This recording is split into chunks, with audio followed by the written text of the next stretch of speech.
ایک شخص حارث بن حشام نامی نے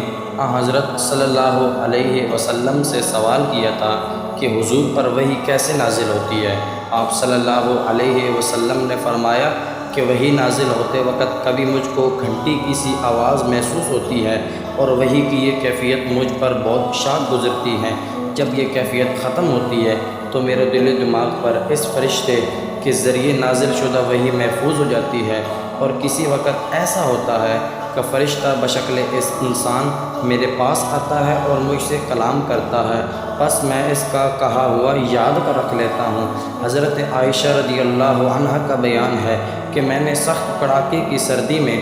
حضرت صلی اللہ علیہ وسلم کو دیکھا ہے کہ آپ صلی اللہ علیہ وسلم پر وحی نازل ہوئی، اور جب اس کا سلسلہ موقوف ہوا تو آپ صلی اللہ علیہ وسلم کی پیشانی پسینے سے شرابور تھی۔ صحیح بخاری حدیث نمبر 2۔